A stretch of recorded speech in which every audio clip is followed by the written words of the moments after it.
Bukan dibawain di istana. Woi, ayo. Sosok Vicky Triprastio, pencipta lagu Rungkat, Bangga dan Terharu, lagunya dinyanyikan Putri Aryani di Istana Merdeka. Bangga dan terharu diungkap Vicky Triprastio, pencipta lagu Rungkat, saat mengetahui lagu ciptaannya dinyanyikan pada HUT RI ke-78 di Istana Merdeka. Terima kasih Pak Jokowi, terima kasih buat masyarakat Indonesia yang udah support lagu Rungkat. Ini nggak nyangka banget, alhamdulillah nggak nyangka banget.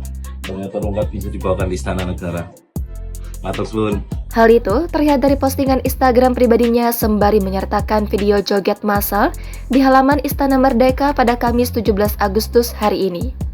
Lagu Rungkat yang dibawakan penyanyi Putri Aryani sukses membuat joget massal sejak Putri memainkan intro lagu Rungkat.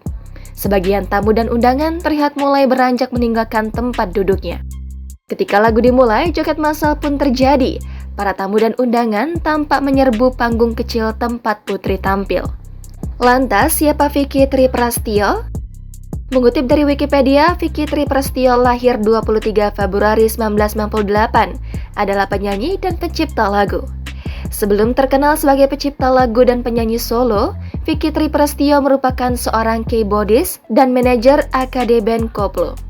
Pada saat itu, Vicky Triprastio menciptakan single untuk AKD Band Koplo yang berjudul Akhire Pisahan, Sadar Diri, dan Cerita Masa Lalu.